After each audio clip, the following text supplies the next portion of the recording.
All right, welcome back, my friends, to a new episode of the Flow to Zen podcast. Today, we have a very special episode with my friend, Mr. Jason Cheng, a new episode in English language.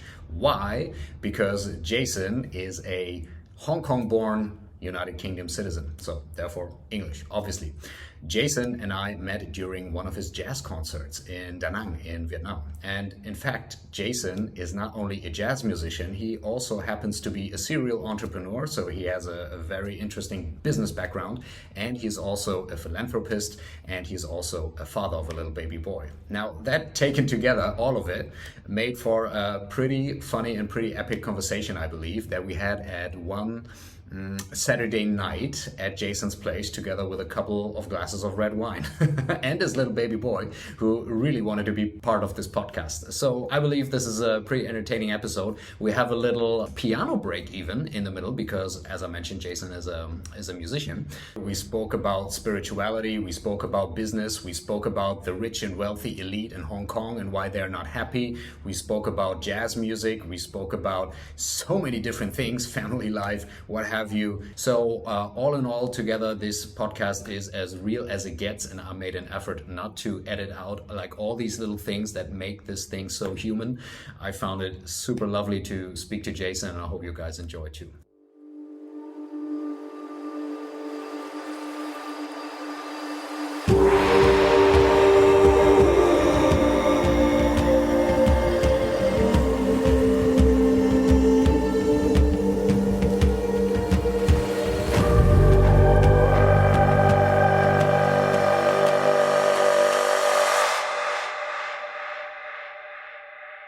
Okay, cool. Yeah, well then. All right, welcome to the Flow to Zen Saturday Night Show, I would say. Yeah. Tonight with Mr. Jason Cheng, the one and only. I'm here in Da Nang, Vietnam, and we're sitting in Jason's piano room. Yeah. And we're just having a casual conversation. It's a Saturday night, we have some red wine. I think it's going to be good. Yeah, man. cheers. Thanks for having me. Cheers. Yeah. Well, no, thanks for having me. Oh, man. Or inviting me onto your show anyways. Yeah, I have no idea where this is going. We will just see. Yeah. Okay. Maybe as a quick intro. Jason and I we met in a jazz club here in Da Nang because Jason is a pianist, jazz pianist. Yeah, something like that. Something like that. Yeah. Yeah, we just got along well. So that's why we're talking. Yeah, let's just see where this takes us, man. Good to see you. Good to see you. Yeah, likewise. Yeah, good stuff. Right. Jason, you told me you're from the UK, right? But with the roots in Hong Kong or something. Perhaps you want to introduce yourself real quick, really, because you know obviously more about yourself than I do. Yeah, well, I am whatever I am. Baby boy coming in. Born in the UK, I think 76, and spent probably like 20 odd years there. Right. And then spent another 20 years in Hong Kong after that. Uh-huh. And the last 3-4 years, I've basically been in Da Nang. Right. So it's been Vietnam. Da Nang, Vietnam. Sorry Right. for people where no Da Nang is. Hong Kong's in Asia. Well, I think we can part of China now. assume that people know that more or less. And UK is actually this little island off the coast of France. Yeah. In case people don't know. Yeah. UK people are usually slightly weird people, but lovely people, right? Well, no, I don't know. Hit and miss. There's some nice people. There's some also thugs out there, but mostly nice, I'd say. Yeah. Right. Yeah, so you've been in Da Nang, and what is it that you do? Just to give the people like a slight introduction who you are. That would be quite nice. Yeah. So well, I used to be a full-time musician, but it was just too hard to make ends meet. So Right. I sold out and To corporate. I went into sort of tech and started my own business. Mm-hmm. That was about 24 years ago. Oh shit! 24 years ago. Yeah. So this is what Hodford is about, actually. This is the company I started 24 years ago. So can you see that? Yeah, it's a bit of advertising there, placement ads. No. Yes, product placements cost you dearly. Yeah. Cool. What is that hot for us? What do you guys do? Well, I started off, I think 2000 years. It was kind of a web development agency because in 2000, a lot of companies didn't have websites. Right. Especially the small enterprises, and in Hong Kong's a big market for that. So only the big banks and the sort of big players had websites. So I thought, well, maybe I could go into that, and just started very small in my own backyard. Really, probably a room not much bigger than this is where I sort of stayed in 2000. Wow. Well, actually, no, it's probably about twice the size of this, but not much more. Very humble beginnings, and just started like that, and just built it up slowly but surely. Oof. But still in the game. Still in the game after 24 years. 24 years. Well, you have an anniversary next year then. Yeah, 25th. Yeah, 25th. Next we're going to do some big sort of road shows around the world. Wow. Okay. Yeah, probably some in Hong Kong and UK and maybe Japan as well. Let's see how it goes. Woo, sweet. So where's the company based? You have like team we've got about most of the developers are here. I think we've got about 100 odd developers now. 100 developers. Yeah, here in Vietnam. Yeah. Whoa, I think 30% of them don't actually work in Da Nang. They're kind of. I thought they don't actually work at all. Well, yeah. Focus. They That's obviously the boss's view, right? They all work harder than I do, definitely. Right. Or in fact, they do more work than I do. So it's about 30%. They're all kind of scattered around Ho Chi Minh, Hanoi, and Hue, different parts of Vietnam. I think about 70% are based in Da Nang. Ooh, okay, cool. Yeah, and of the 70% here, I think probably only 20% turn up to the office. Everyone else works from home. Right. So, okay, so home office is a big thing. Yeah, it's basically all the developers have. It's one of the first demands they make. Right. If you don't allow work from home, okay, they're not going to work for you. They just want to work in their pajamas. Yeah, they're just not happy. Yeah. Right. So it's kind of become like that. So UK, we've got a branch there, and in Hong Kong as well. So yeah, basically UK, Hong Kong, and Vietnam. Okay. The three main, offices. Yeah. That explains why I've seen you travel so much, right? So every once in a while or not every once in a while, but you're here in Da Nang. Sometimes you play shows here. Shows here. But then again, you're traveling like all over the place. Yeah, so Hong Kong. I think last year we were in the UK, Hong Kong a few times, and just different places really. So it was great that things are open up again. COVID was a sort of a bit of a black hole, I think. Right. Even for you web guys. Well, no, because just no traveling. You just couldn't go anywhere. So we're sort of stuck in one location for maybe like 2-3 years. Yeah. Oof. Yeah. I mean, for people who used to traveling a lot, it's kind of weird. Yeah, absolutely. I get it. Well, at least you have your music instruments here, so you can play at home. Yeah, I mean, it keeps me sane. I mean, that's really my passion. I'd say. I mean, this is more. I still love what I do. I mean, work-wise. Yeah. But music is definitely a different sort of application, and kind of like different channel where I could kind of express myself, and just something that's a little bit more spiritual, something that's a little bit more connected to my soul. But I guess the work thing's not. It's not a means to an end. Yes. But it's just different. It's still work. I have to still deal with work things. Right. Yeah. You mentioned earlier you were a professional musician. Like, what did you do? Did you play the piano, or what kind of music? Well, did actually, you do? there's no difference between being a professional and amateur. It's just that when you're a professional, you rely on it as your sole source of income. You need to, you need to pay the bills. Yeah, exactly. And it's one of the hardest, I think, professions. Musician. Yeah, in terms of just making ends meet, I'd say. Yeah. I don't know what I would say. The problem is because we actually enjoy what we do. Yeah. People sort of take it for granted. Oh, you enjoy what you do, and you don't need to get paid for it. And you don't need to get paid for it if you love what you do, right? Yeah, exactly. So that's the problem as well in a way, because people still need to make a living. Absolutely, yeah. And people see, oh, you're enjoying it so hard. So and actually, musicians do you know, say, oh, I'll do it for a nicker. I will do it for much less because, you know, obviously it's a great gig and, you know, I love working with these artists and, but, you know, they sometimes neglect the fact that, you know, they still got to pay the bills. And so we do end up with a lot of, especially in COVID, where a lot of musicians weren't working. I mean, things got pretty dire.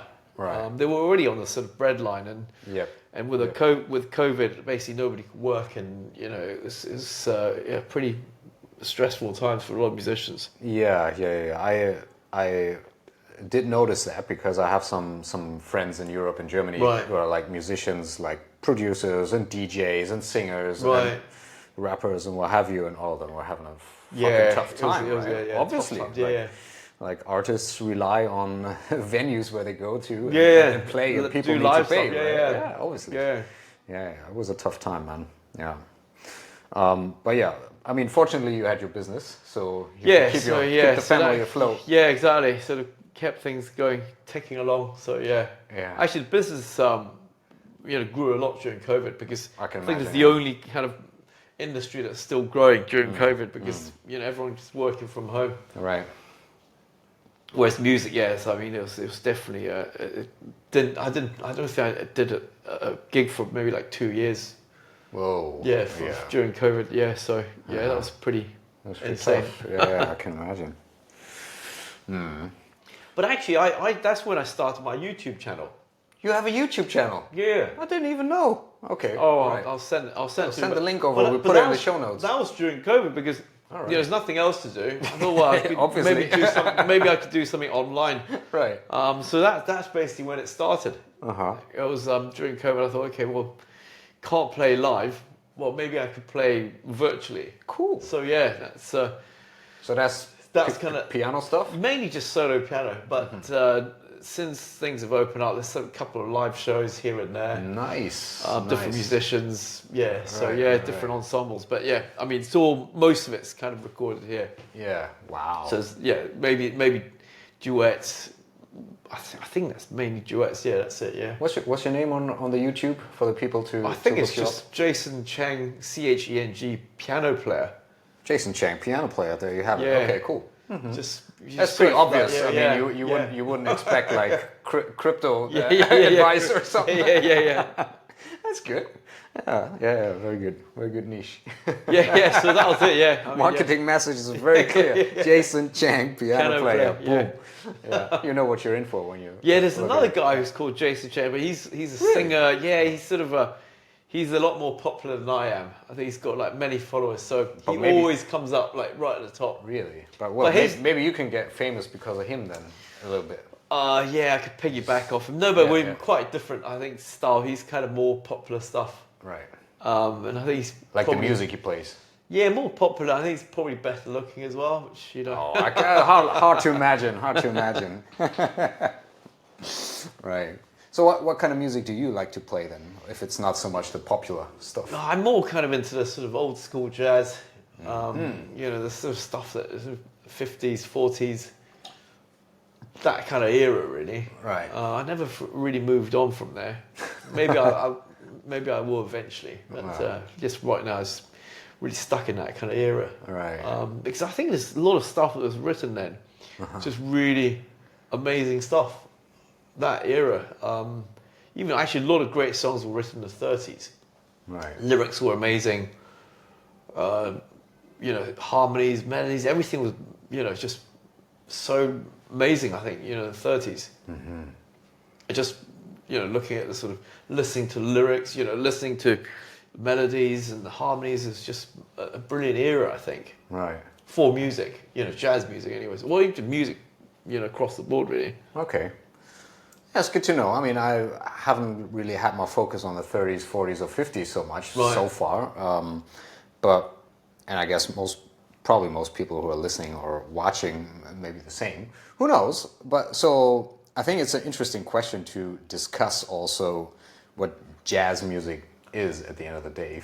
If there is some sort of definition or some feeling that you have to explain to people who have never heard of jazz or who are not fans. I know that many people are fans of jazz, but you as a musician, what is your interpretation? I think the problem with jazz is that the name itself has been taken over by marketing people. They want to sort of make jazz some kind of fancy pants, bourgeois, you know, some kind of music that you could sell expensive cognac with. Do you know what I mean? But actually, jazz, I think probably start with the history. Jazz really starts off as a dance music. Oh, really? People used to dance to it, so it was they called it Lindy hopping, and people used to dance. Lindy hopping. Yeah, that's the back in the day. So it was really started off as dance music. So back then, people, instead of now, you got sort of DJs and you know clubs and whatever. Back in the day, people would basically go to you know dance halls where there'd be a live band with a sort of live jazz band, and sometimes a big band, different ensembles. But it was predominantly jazz. It was always about dancing. Right. So it started off as dance music. I think as an art form for me, and I remember I had all these kind of very deep conversations when I was at university, or usually over several bottles of wine or beer or whatever was available really. Very British. And just whatever, even God knows what, you know, just sort of hooch. But I think we came up with this idea that jazz was basically a response, an improvised music form, you know, that was kind of a response to the sort of environment. The reason why I say response is because it's different every time. Right. And if you're playing with different musicians, you feed off them in a different way. So that's why it's kind of like a response to something.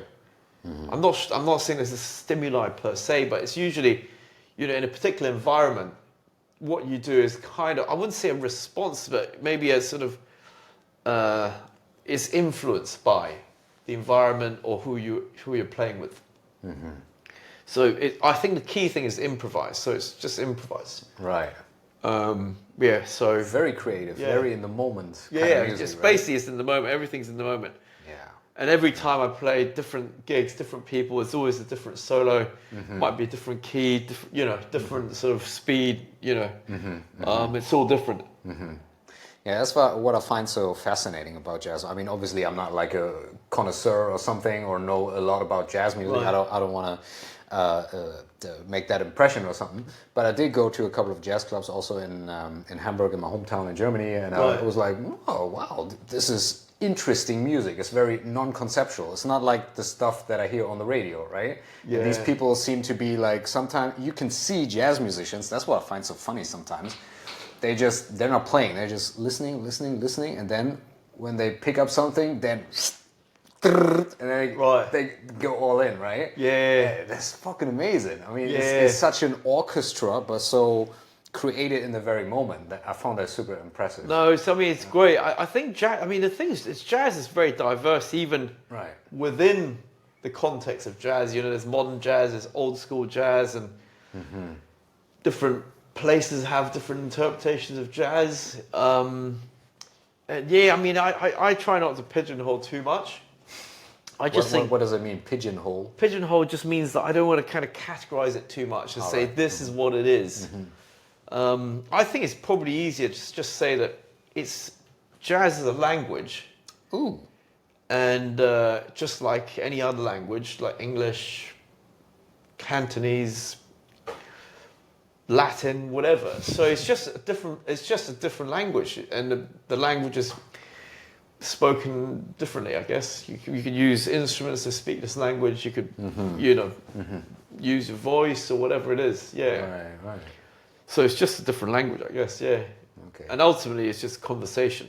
I mean, if you think of it like that, I think it's probably easier. Yeah. Conversation between the musicians and the singers and everyone involved in the creation. Yeah. So in a way so let's say instead of doing this recording of us speaking, it could be a recording of us playing together, and we could have the same exchange of ideas, but just musically in a different language. Different language, not in English, I guess. Yeah.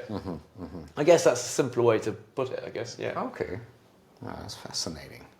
When did you come across that, or has that always been your passion, like jazz music per se? No, I've always wanted to play, but back in England, right? I mean, things were quite kind of backwards. So we only ever learnt like classical music, and my mum's a classical musician. Oh, And so it runs in your blood already. Well, yeah, it runs in the family, but she did only classical, and I've always wanted to kind of explore more of that jazz stuff, but it was just completely inaccessible. And back then, you didn't have internet, you didn't have, you know, you only had the radio, and you know that was about it, and cassette tapes, and I had no idea what to buy, or even to get, and my parents had no idea, and all the piano teachers I had were all quite kind of straight laced, so they're all kind of classical musicians, and you know, jazz was basically some kind of esoteric art form. Oh. It was up until I think it was in high school. I went to a place called Stowe, and this piano teacher of mine, this guy called Paul Drayton, he's amazing. I didn't, and the thing is, I was kind of got a bit kind of bored of playing music, and I wanted to sort of go out there, play sports, and do other things as teenagers do. And then I remember I was singing in the choir, and he came out and he You were singing in the choir? Yeah. I had to because, well, I mean, I was a music scholar there, so I actually did sing in the choir, and I think for a summer term we had this summer concert where we were actually singing jazz. And my piano teacher was back. He was playing the piano, and I was just mesmerized because he was just noodling around. He was just kind of like playing different things every time, and I just thought, this is so cool. I want to play like that. And after that, I just basically, you know, hit him up like, oh, what are you meant to do? And unfortunately, that was also his last term at the school, because he was leaving after that. So, yeah, I think I only got like one or two lessons off him. And wow, I think that one lesson that he gave me, it was probably, we didn't actually do anything. He just sat down at his desk, and he wrote down a list of names. He goes, yeah, you know what? These guys are the people you want to listen to. What you should do is just listen to them and just try to play like them. Avoid the big band stuff, because you can't really hear what the piano player's doing, and they probably only play like a few little chords here and there, so you can't really, you know, but listen to more trio and solo piano stuff. And he said another good bit of advice I thought was, don't buy books, they're useless. Just books on jazz, you mean? Books on jazz, yeah. Right. And he just said, look, best thing to do is listen and try to transcribe what they do. And that was probably the best advice he ever gave me. The other thing, he did show me a few things on the piano, and he said, jazz is about going indirectly to something. And he'll give you a chord, and then like you just play, you know, like indirectly to it. It kind of all made sense, and you could do that from a harmonic, rhythmic, melodic kind of context. So I thought that was probably the best advice. And after that, it just got me started on this journey that's, you know, I'm still on, of just pursuing, I don't know what you call it, but just, you know, in music, you're just always on a journey, just discovering more things. Right. It's just kind of this journey of discovery, really, that never stops, because never stop. Universes within universes. Yeah, exactly. Yes. Yeah, I think that's a common experience in whatever people can dive into, like, be it art, like whatever it is, right? Yeah. Be it painting, be it music, be it martial arts. That's more like my kind of jam. But like when you go deeply into one topic, you notice, fuck, there's so much more. And especially when you think, oh, I think I understood something. Yeah. Oh shit, I know nothing. The more you discover, the more you realize you know nothing. Yeah. This is an entire universe waiting for me. Wow, that was amazing. I can go into more depth. Yeah, it's fucking infinity, right? Yeah, it is ad infinitum, which is also the. I mean, it's a beautiful thing, but also it can kind of. Well, I mean, as long as you don't lose yourself, because some people can get overwhelmed. Like, oh my god, there's so much, and yes, and even great artists, you know, they kind of who, you know, you listen to, you go, oh my god, these guys are amazing. Yeah, they actually have this kind of epiphany, like, oh, I'm in the wrong industry. I know nothing. You know, it does happen a lot. They, you know, even though they're just amazing, you know, in their own right, Right. they kind of suddenly kind of have this awakening. They, oh, I know nothing, and they kind of go into this kind of panic mode, like, you know, what am I doing? What the fuck? Right. Yeah, what the fuck am I doing? I know nothing, and you know, it's just kind of weird. I'd love to speak to that real quick because I'm right now I'm reading a book by Rick Rubin, the Creative Act, A Way of Being. Have you read No, that I haven't book? read that, no. Dude, fucking read it. Okay. It's insane. Right. I thought I'm reading about like art and how to be creative, but it's a outright spiritual journey. This entire thing is just such a tour de force. It's incredible. Right. But Rick Rubin is like Rick Rubin was recommended to me by a couple of friends of mine, and in the beginning someone told me, hey, you need to read Rick Rubin. I was like, yeah, okay, maybe creativity. I don't know if that's what I want to read. Right. But the name kept on popping up like around me, and at some point I'm like, if it happens once, it's interesting. If it happens twice, it's like, okay, you start to maybe there's something to it. If it happens 3 times, thrice, right, then I know, okay, shit, I need to go. Okay, I need to check him out. And in this book, this guy, he's like behind so many of the huge artists in the music industry, and he's the creative head behind it. So he doesn't write music, he doesn't play music for other people, but he's the one teaching people how to be creative. And that's basically, it's a spiritual journey, right? Right. And in this book, it's just wisdom after wisdom after wisdom. But one thing that I read in this book that struck me quite a bit was that he knows many artists that are like super fucking successful, right? Like world-class artists. Yeah. And these people, every once in a while, they release an album, is the most successful album ever, and they're like, they hate it. I'm not good enough. I'm not good enough. What the fuck am I doing? I'm gonna quit making music now. Yeah. And he says that's such a common thread in artists. The better they get, at some point they're like, what the fuck am I doing, man? Yeah, what am I doing? What am I doing? Yeah, I know nothing. And like so much self-doubt.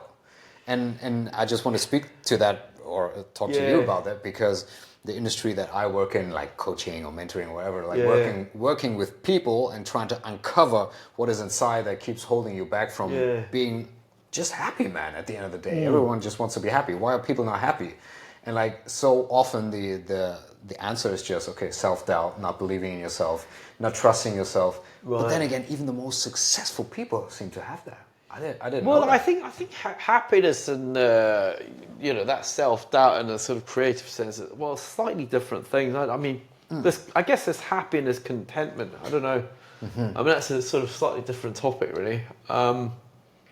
I think I'm happy, generally. As long as I don't get woken up in the morning. All right. That's how to mess up your that's day. hard. Yeah, it's hard with the baby. I think happiness is about being able to fulfill what you set out to do, really.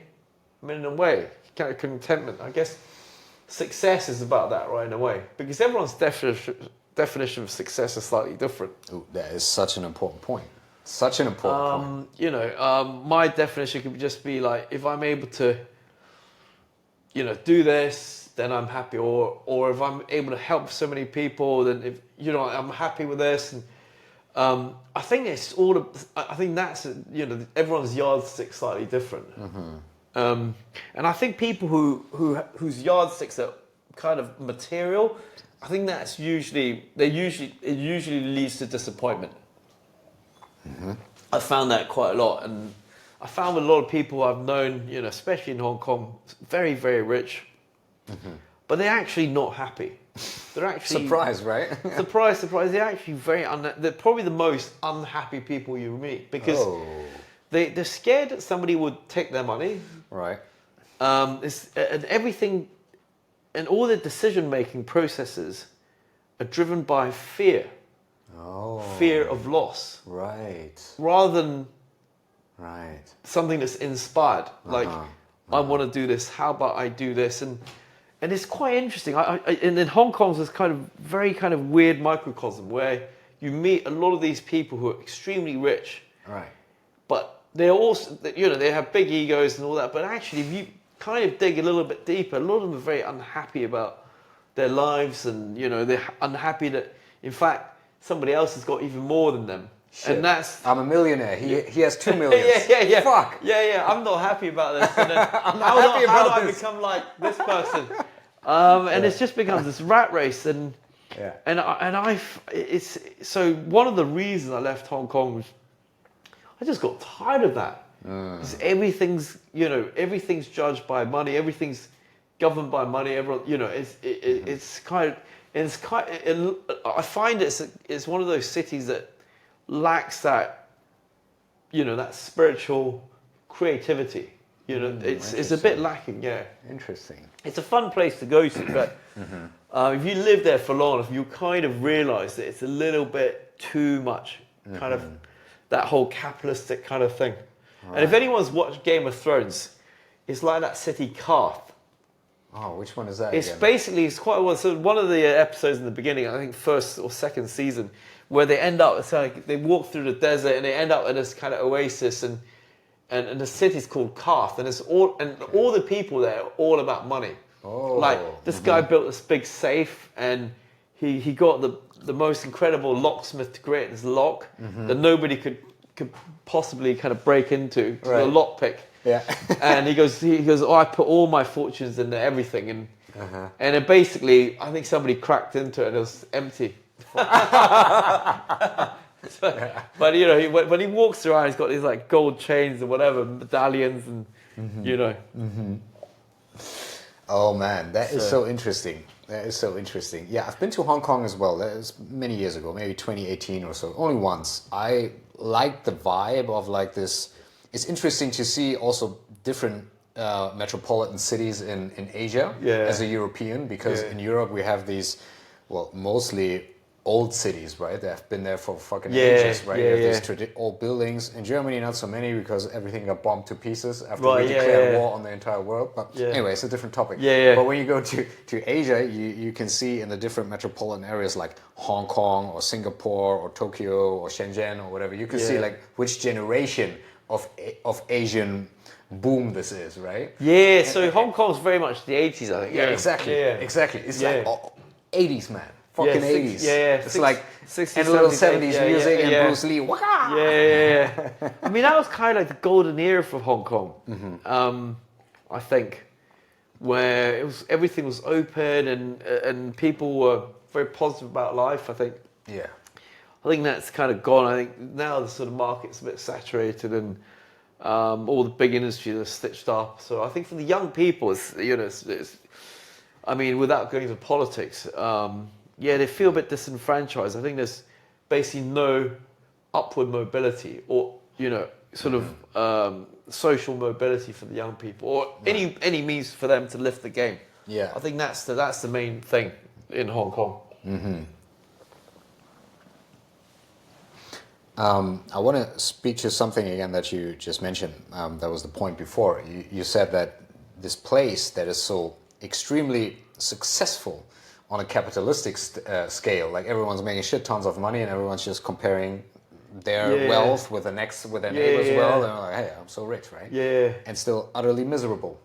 And you said in this place that is so materialistic, like something spiritual creativity is lacking, right? Which is very interesting, because I have the impression that obviously we need economics, we need economy and trade and money, and we need all these things to make the world our transactions that we. Right, to make ends meet in our lifetime, right? To meet our physical needs, basically, and a little beyond.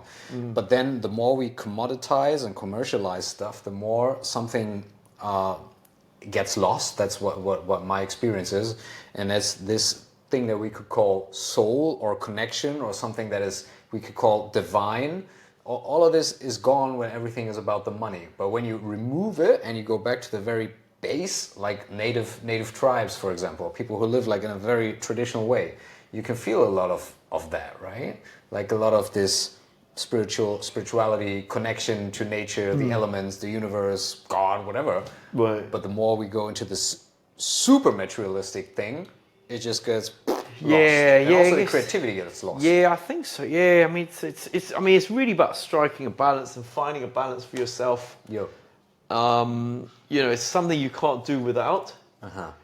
But definitely you don't want to make your life about, creating more wealth. It's really about making, enough to make ends meet and to be able to allow you to do what you need to do.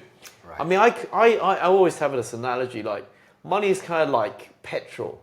You just need, and you just need to have enough petrol in the car to get you from A to B. To the next gas station. To the next, petrol station or whatever it is. Yeah. I mean, you don't need to stockpile like, gazillions of gallons of barrels of, oil somewhere. Do you know what I mean? It's really about, but you still need that petrol in the tank to get you from A to B. So absolutely, you still need that. Absolutely. But don't make that, you don't need more than a tank. You need, you don't want to make your whole life about making barrel loads and a whole refinery of petrol, basically. Totally.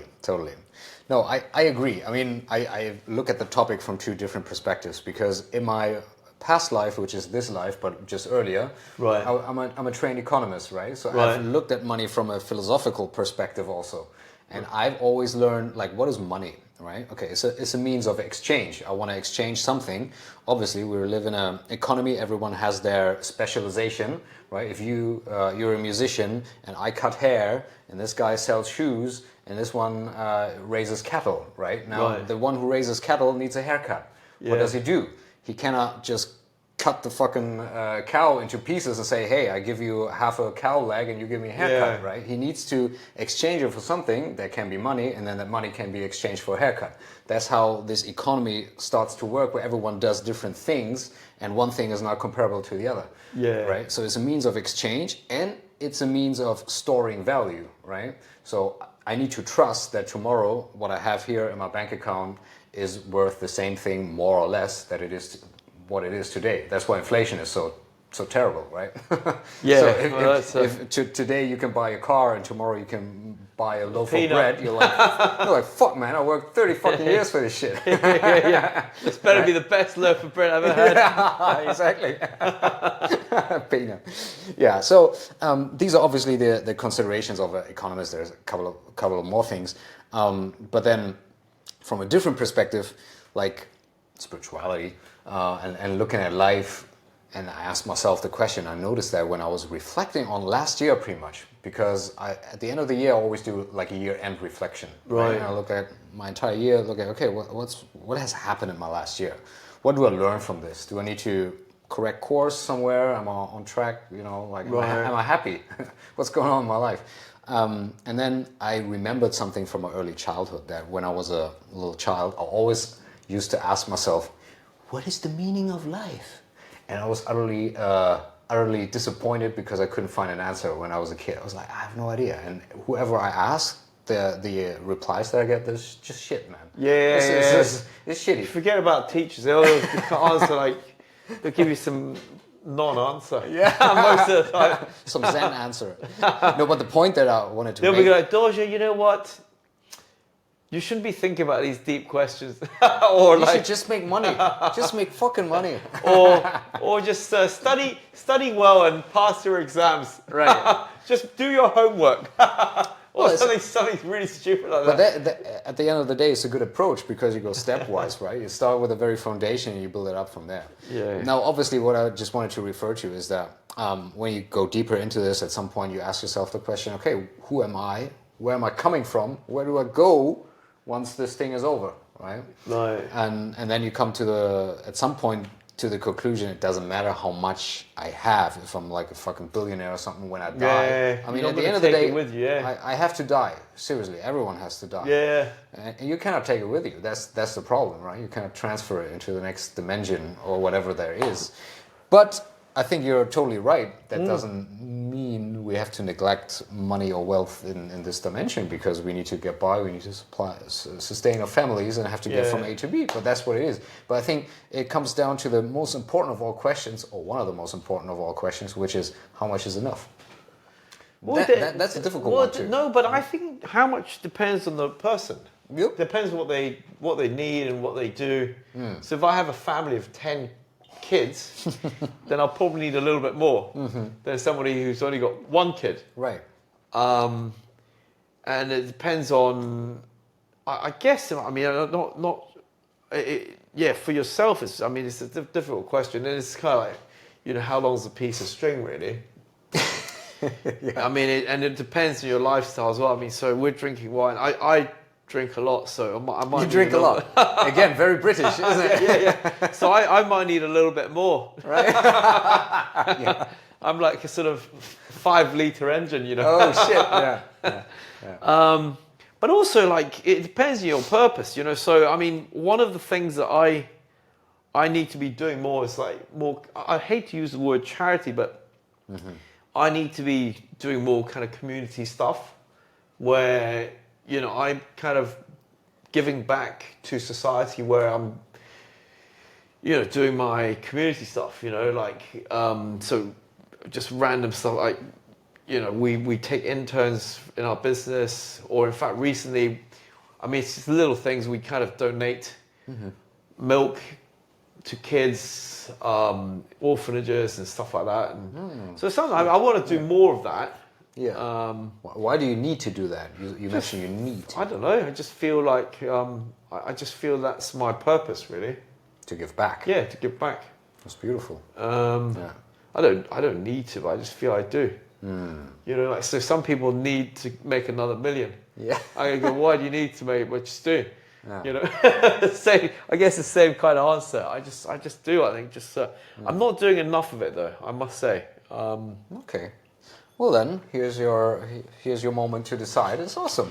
I mean, I love that. Nobody needs to or has to. There's no moral obligation in that sense. But I mean, I think if we have the means, if we have surplus, then that's a great thing to do. I just recently completed my second 10-day Vipassana retreat. I did it in Ho Chi Minh City, so it's like 10 days of silent meditation and stuff. You just sit for 10 hours a day and try to meditate, try to calm this fucker. It's pretty damn tough, right? Yeah. But like a couple of days, and the thing is, you don't have to pay for it. It's like you go there, it's completely free. And then at the end of the day, they tell you, or at the end of the course, they tell you, look, this is all made possible through donations of people who found great value in this type of meditation. So if you want, and we encourage you to do so, please give something so other people can also benefit from this teaching. Right. And I mean, it all comes down to the Buddha who gave this this meditation technique to the people. And he had like a catalog of, well, his main teaching was if you don't want to get too deep into spirituality, there are 3 things you should work on, right?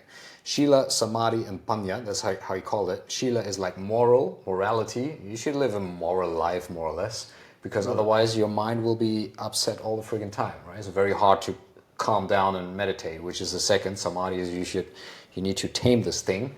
Otherwise, you're just gonna get yourself into trouble and into suffering and misery again and again and again if you don't know how this thing works. And the third is wisdom or insight that comes out of meditation. So he says basically, at the end of the day, you want wisdom and insight. To get there, you need to meditate. But in order to be able to meditate, you should live a moral life, because otherwise it's very hard.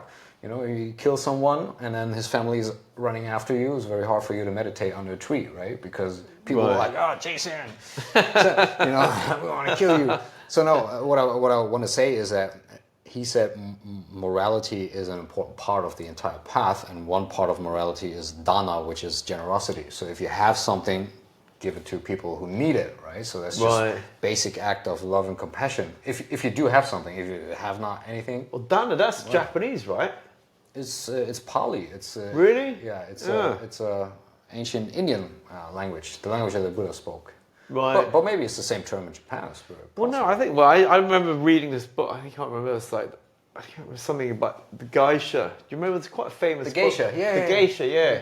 I think and it's called a dana. Once. It was like, so whoever's the patron was called a dana. Oh, okay. Yes, quite yes. I don't know where that's. I'm so generous. I gift you this. This woman, geisha. No, exactly. Well, I kind of, just keep this. Well, just keep this lady, I guess. Yeah. Sorry, that's a different wine. I'll give up. Is it? Oh shit! Okay? No, wait. Yeah, Let me might finish drink this that one first. Yeah. We should. By the way, we should have some water here.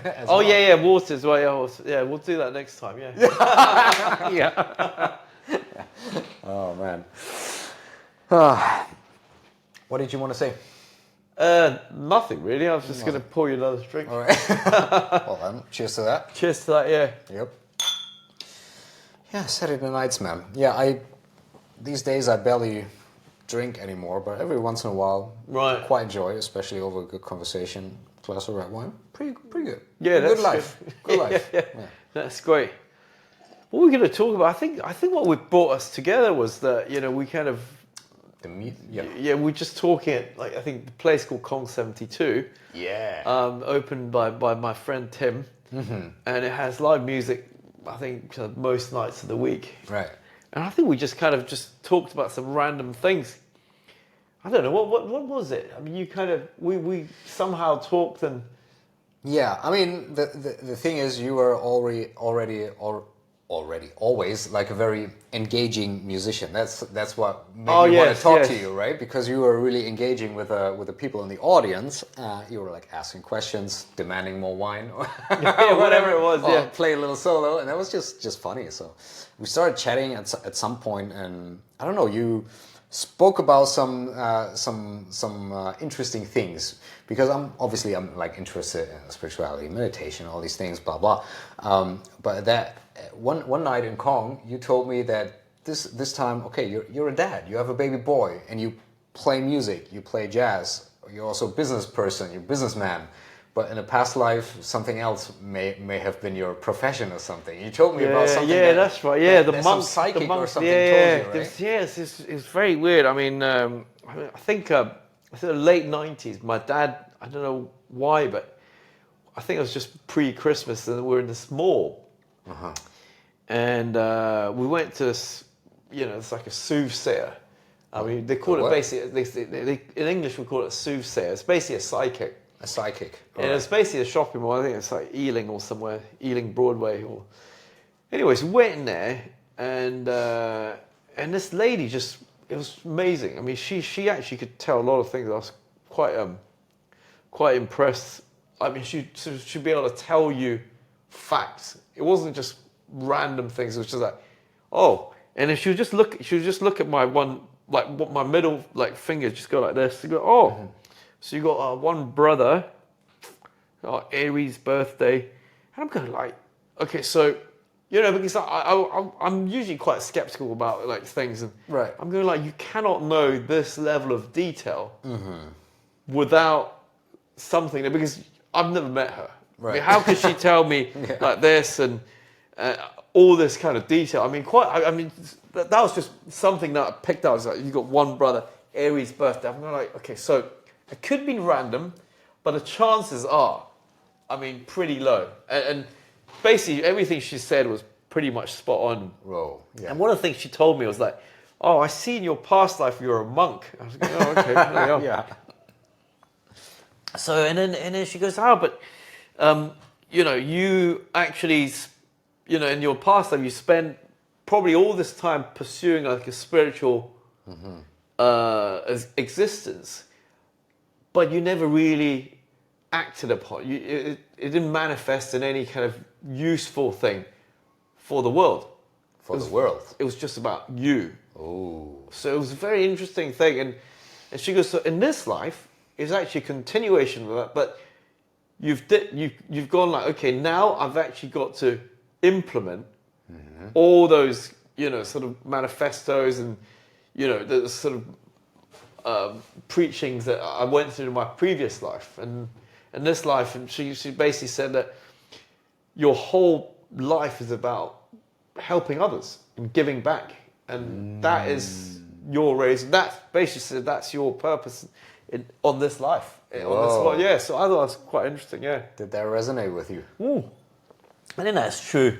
Even my work, my music, everything. It's very much just helping others. Connect dots, help people to do things. Very much. Yeah, I definitely agree with that. Nice. But I think I need to be doing more. I think I'm not doing enough. I would say. But yeah, I think all in good time. I think it will happen eventually. Right. Yeah. Yeah. I mean, if it's within you, if you feel the desire, the wish. like the Yeah, genuine, I think genuine there wish is. to I do think, it. yeah, I think one thing that, the spirituality and I think I know what she's saying, because there's all these books now, right? And I've read a lot of them. Mm-hmm.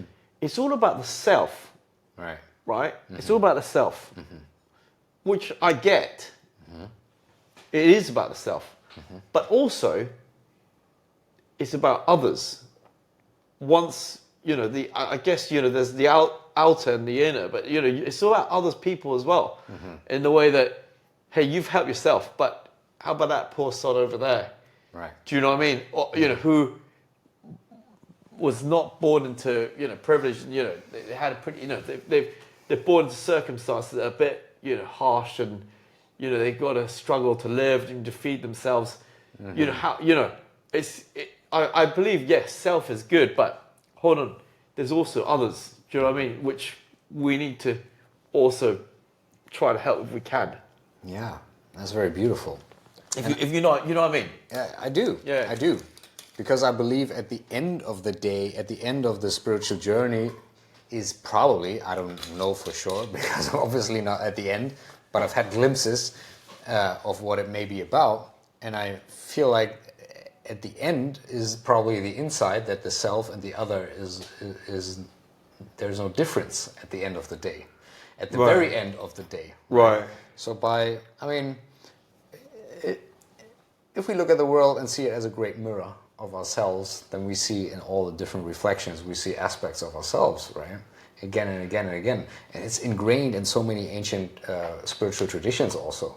Like the Indian Namaste, for example, it means the divine in me recognizes the divine in you and bows before you, which is me. And the ancient Mayans in Mexico and Guatemala and so on in Latin America, they had a beautiful way of greeting one another, like Inlak Esh Alakin, which means I am another you. Like this is such a beautiful way of looking at people around you and treating and greeting them.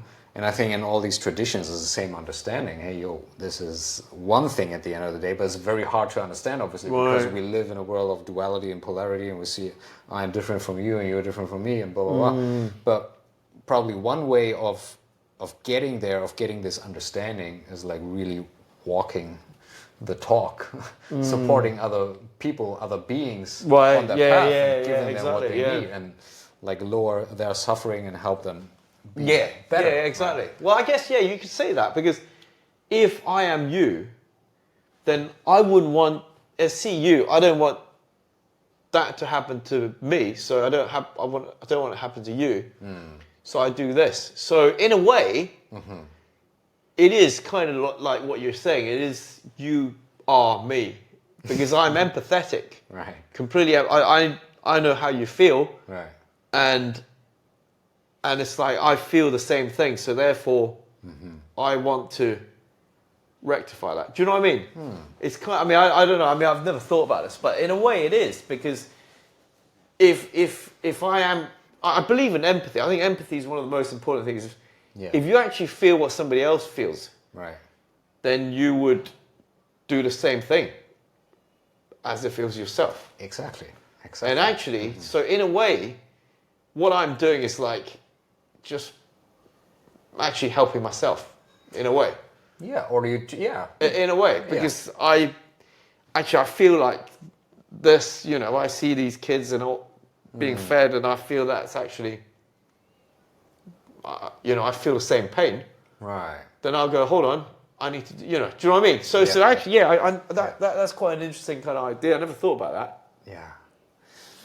It's great, Jason, because I mean, like all the great ancient traditions, spiritual traditions, and some of them turned into religions once they got institutionalized, but they all have the same idea and the same kind of moral code or moral conduct at the end of the day. And all of them say the same thing: I do unto others as you want them to do to you. Yeah. I don't know if that's the right way of expressing it in English. Don't do unto others what you don't want others to do to you. Whatever it is as well, whatever it is. But like it's a reflection, right? And in Buddhism, it's very clear. Like sometimes people ask the question, "Oh, what is right? What is wrong?" In Buddhism, it's very simple. They say, okay, If you don't want somebody to do this to you, don't do it to others. If you don't mind people doing this to you, do it. That's okay. Exactly. That's my Moxley as well. Definitely. And that pretty much hits a nail on the head, I would say, because in Buddhism, the Buddha said, look, it's very simple. Whatever creates happiness and well-being for other beings, that is right. That is the law of the universe. Whatever creates suffering in other beings, don't do it. That is wrong. Don't do it. And that's very simple. And he doesn't even say do it because it's the right thing. He says just it's the law of nature. So if you do that, you will create more of that for yourself also. Yeah, but I tell you what, I love that idea. But the problem is, I've run into problems with that. Like what? So, for instance, if I call somebody certain things, which I don't mind people calling me because I'm quite thick-skinned. Give us an example. I can't remember. A very British example. I called him like, all right, you. I don't know. I said, oh, you. I'm just having a sort of jovial kind of just stab at people, you know, like just you. But some people are quite thin-skinned. I can't remember the example. I can't remember exactly what happened. But it was like, oh, you complete twat or whatever. And then actually, he was a twat. But if somebody said that to me... You were just speaking the truth. If somebody said that to me, I go, okay, guilty as charged. But some people get really offended by little things. Right. Which I wouldn't get offended by. So sometimes that doesn't always work. Yeah, sorry, actually I remember now. There's a musician I work with. He's a guitar player. And I always used to tease him. Just say really stupid things like, just whatever. I thought it was a joke because I thought that, because I wouldn't mind somebody else saying that to me, but he got really offended. So it doesn't always work. As much as I like to think it does, but it doesn't. Well, that's his problem, right? That's his problem. Well, that's not against the dharma of any spiritual system. It's just a matter of, it's just a misunderstanding in communication. Probably triggering some stuff that is somewhere deeply ingrained in himself, right? Bringing up memories, whatever. And you have different memories, so you react differently. Yeah. But yeah, obviously, we do our best. Right? Yeah. But sometimes even when we have good intentions, we fuck things up. Well, it wasn't great intentions. I just thought like... You just wanted to call him a fucking twat. Oh, no, I didn't say a twat, but it was something kind of... It wasn't maybe slightly derogatory, but I wouldn't mind people saying that to me because obviously, look, I'm not perfect, and occasionally I can be sort of out of character, whatever. But some people can get offended. I think I don't know whether this is kind of it's this world of everyone gets offended by the smallest thing. Yeah, I mean, at the end of the day, I believe, or that's my observation, that most of the conflicts in the world are simply created through misunderstanding. So it's just a matter of communication, because the way you send something is never the way I receive it.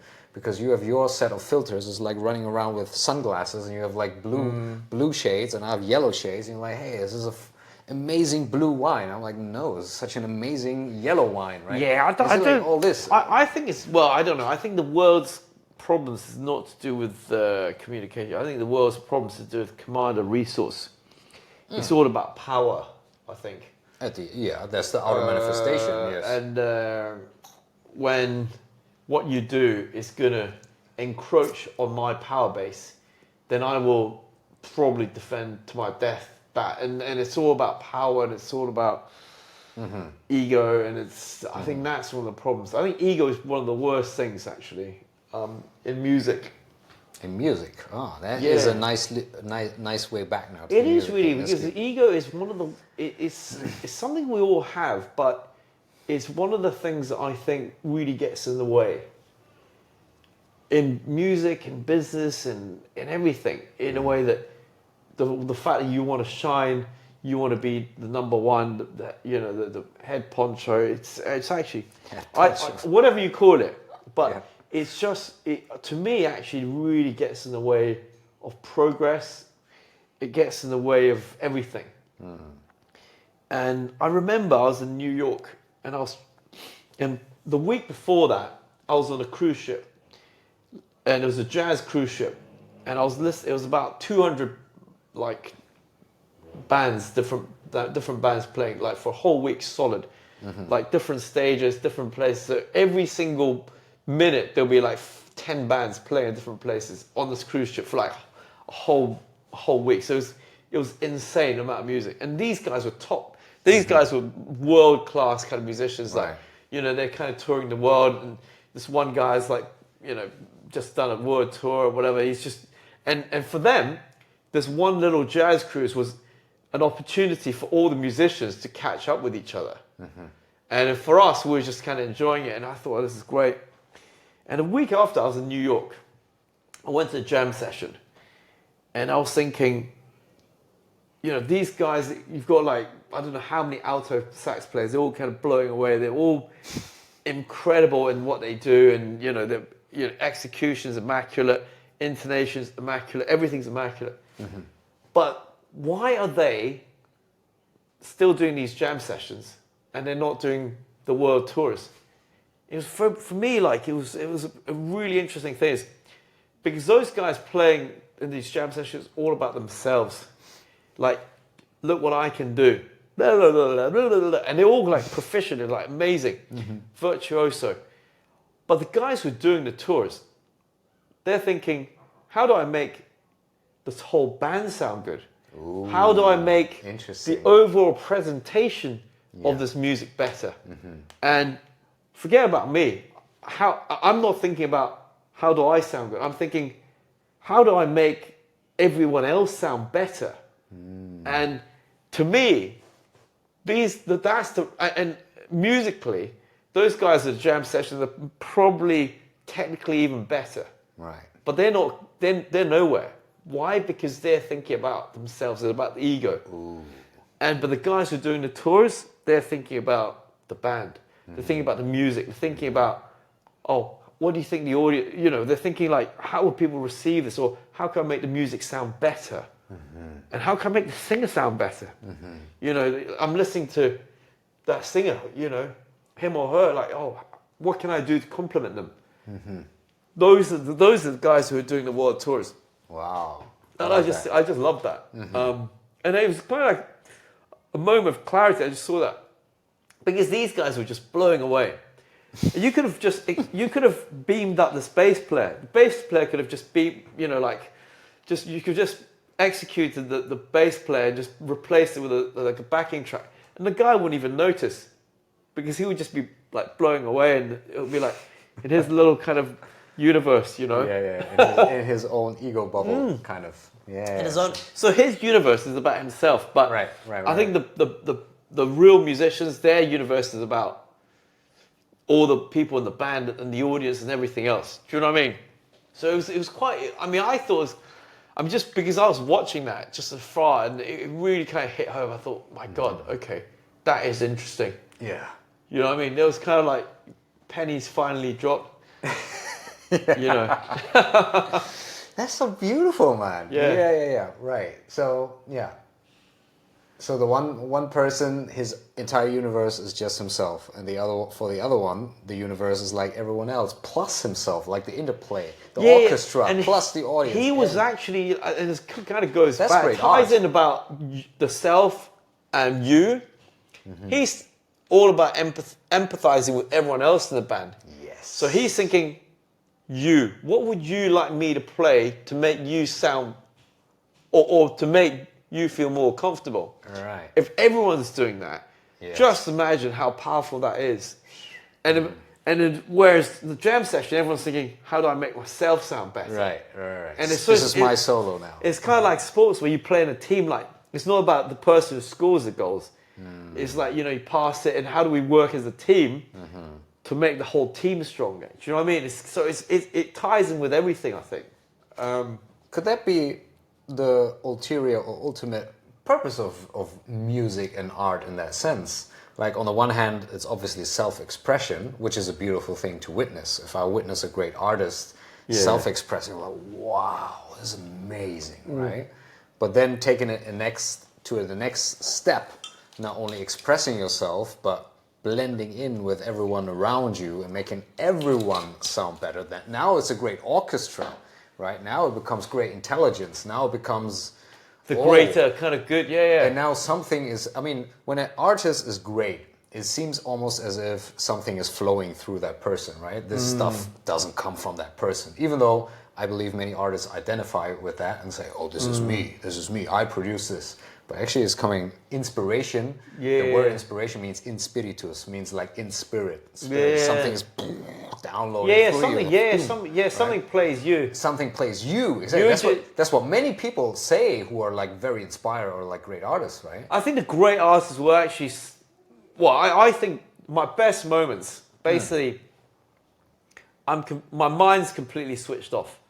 I think the most important thing is, I think the moment you think, that's when everything just goes completely pear-shaped.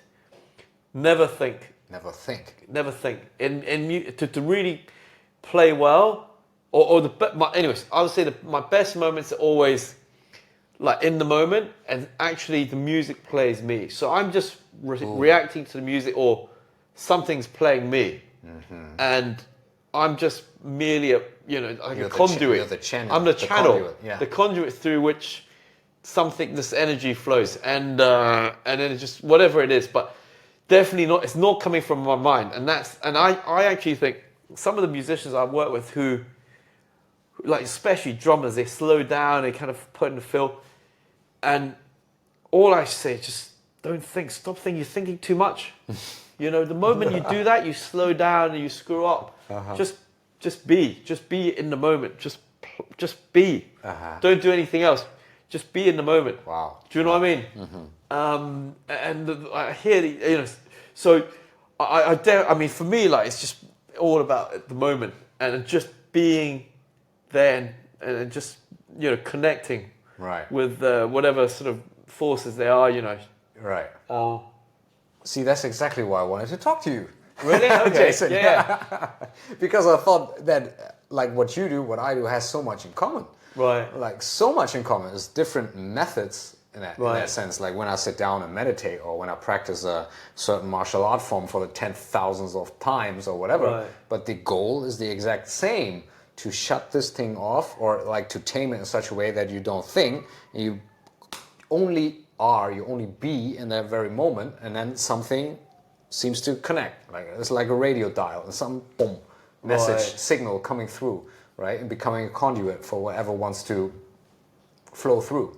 Right. Okay. But as a musician, I think you have probably every creative person, doesn't even matter what it is. I think it's the same thing. It's the same thing. It's just different languages. Yes. Different languages. Yeah, different output. Different. Yeah. So it's the same source. Yes. So you might express in this way. Yeah. I might express in this way, or whatever it is. Yeah. Yeah.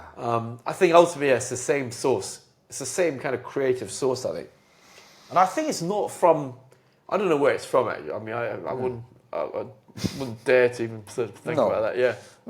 Probably doesn't even matter. Doesn't matter. It doesn't even matter. But Yeah. the fact is, I believe that, or we feel that there is something.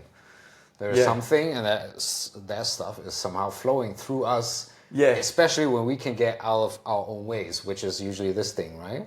The mind is always it always slows you down, I think.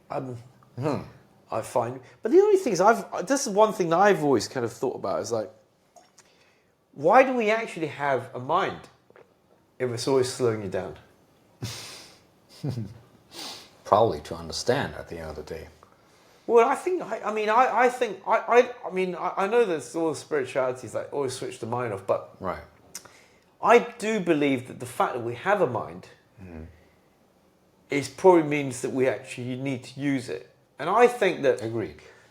the mind does have its place, in sort of analysing things and science and coming out with inventions. You do need to think about things, I think, sometimes. Yep. So I don't think it's all bad, but I think for anything that's creative, the mind's not a good thing. Totally agree. And I think it's the same thing for the ego, by the way. Yeah. So obviously we have mind. I mean, there's this law in evolution. No species gets endowed with stuff that it doesn't need for survival. So Yeah, yeah. whatever an animal or any being can do, it's useful. Yeah, So yeah. otherwise it wouldn't be there. Yeah, right? yeah, So yeah. we have mind because we need it. And as a matter of fact, from Buddha's point of view, everything is mind at the end of the day anyway. But yeah, for the creative process, mind and thinking may not be so useful. But I believe is critical to understanding at the end of the day. But what I also believe is that mind is, I think it's even called that way in many texts. They said mind is a great tool, a great servant, but a very bad master. So if you make the mind the master of the orchestra, it just doesn't work. Right. But if it becomes a tool and you feel and you simply are and you be in your being in the moment, and then you use mind to understand and also to do a little, tweak a little here, Right, tweak a little there, use it as a tool, then it's incredibly powerful. But Right. like in Tibetan Buddhism, they always say the mind is like this huge elephant, but it's almost like a drunk elephant or a drunk bull or something. Right. Super powerful, but fucking insane, right? Right. It's just yeah. So once you tame it, it can just lie there and just be there, and whenever you need it, it comes up and it does the work for you, whatever work needs to Right. be done. And I Very guess interesting. And I guess the ego somehow similar, because the ego and the mind are so interconnected anyway, because ego and mind, they identify themselves, right, or with one another. But ego is utterly necessary for survival. If you didn't have ego, you would just jump off the next cliff to see if you can meet God and fly, because everything Well, is one. yeah, I or think whatever. ego. I mean, ego has its place, I guess. Exactly, it does. It does.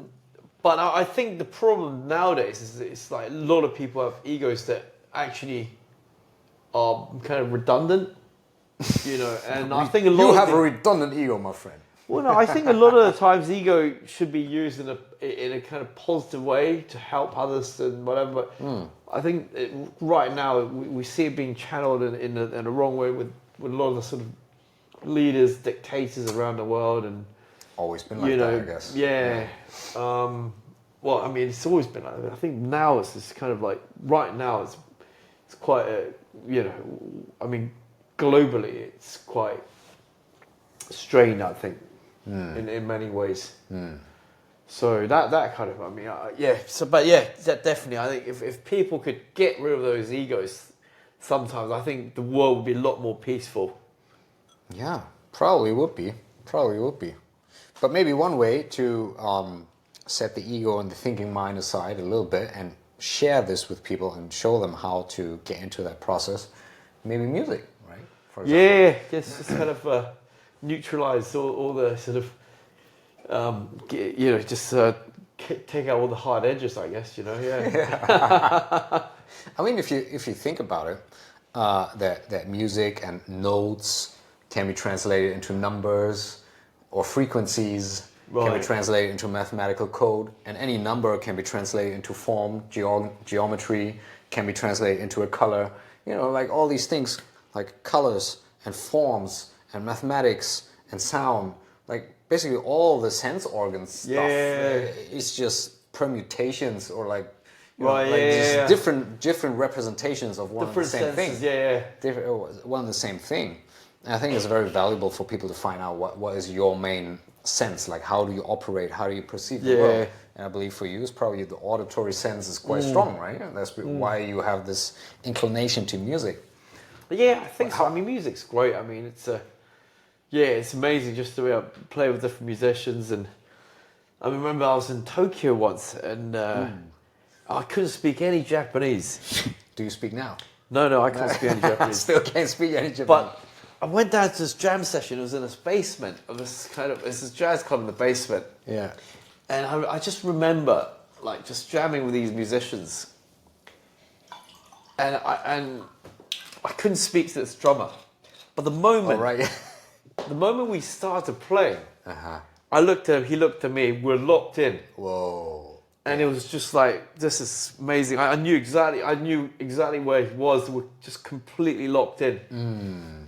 You know, That's magic. musically, Yeah. we're like completely like having a great conversation, but off stage, I couldn't speak to him at all. I couldn't understand anything. But on stage, we were just like connected. It was just brilliant. Right. You know, he was just right on top, and he's like, you know, I knew exactly where he felt the beat, and it was almost like we're completely synchronized. Right. It was magic.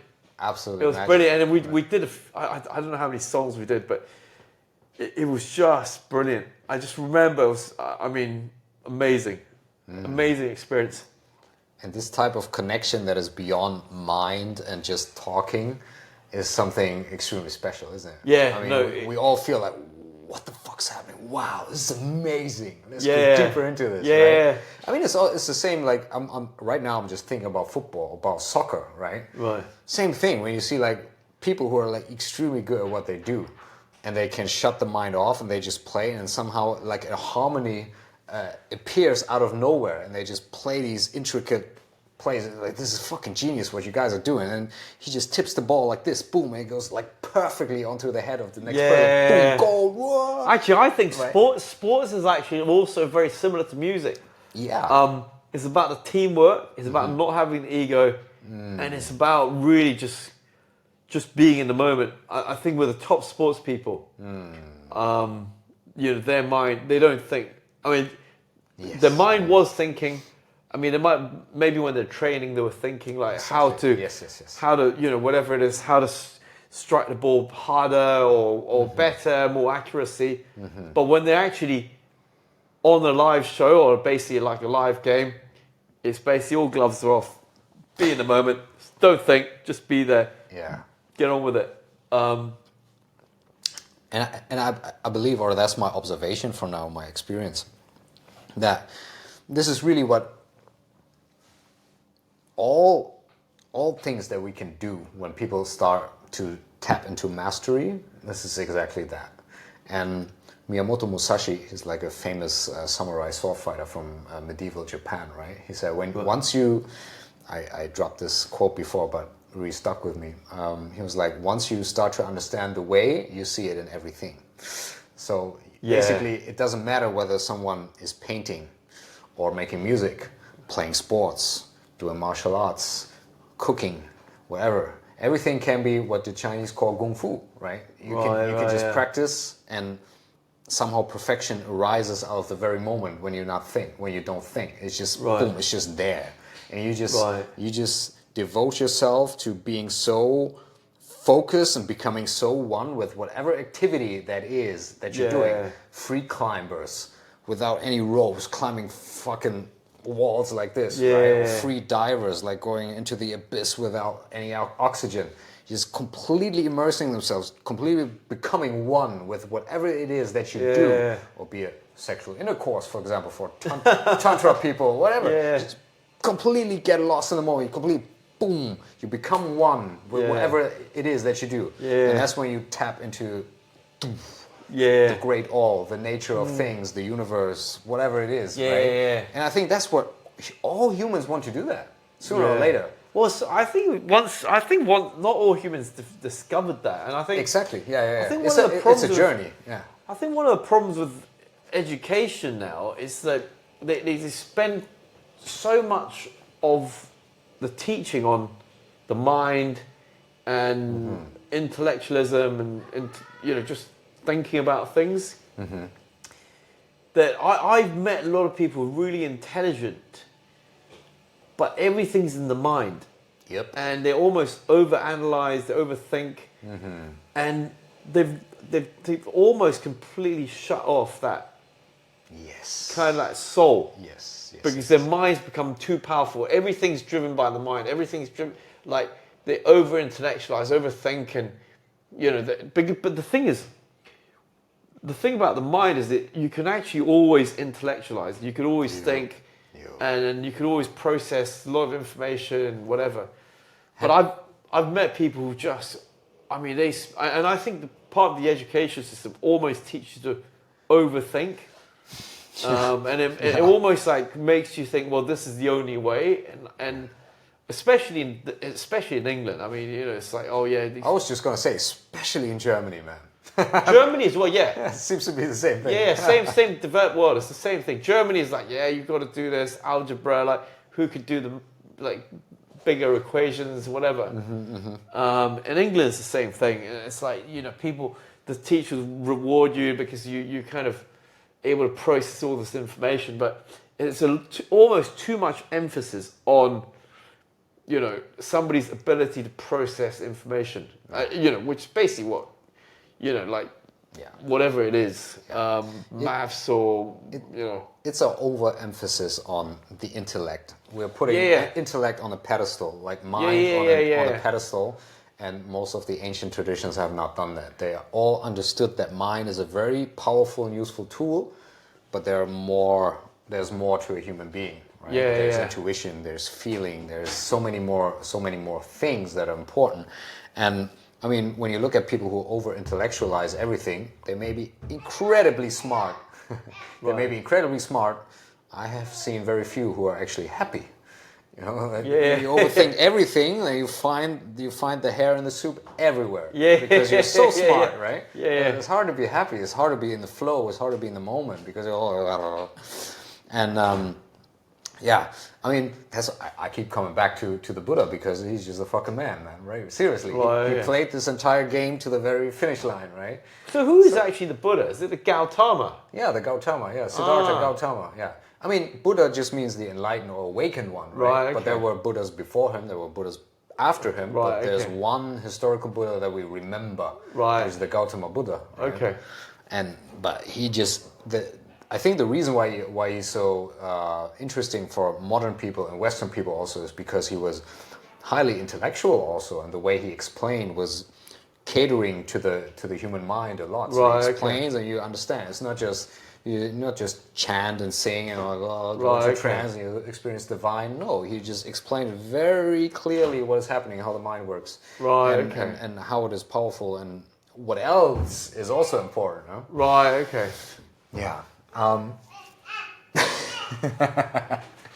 Bloody hell, sorry. No worries. That's just life, right? Baby boy's knocking at the door. Hey, what you got, daddy? He's a right handful.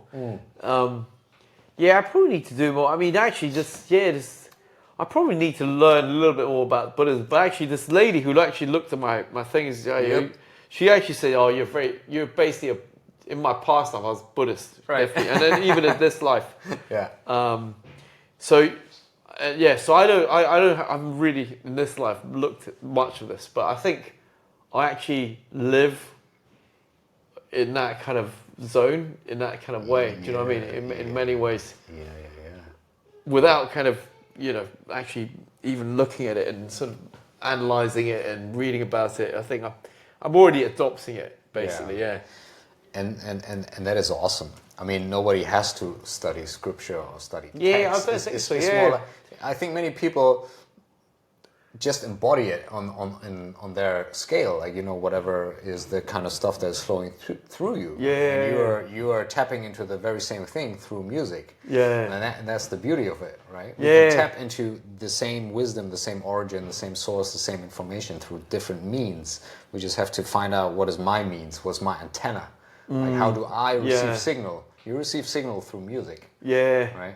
I think, music, definitely. I mean, I also think that I actually, even outside of music, I kind of receive signals from...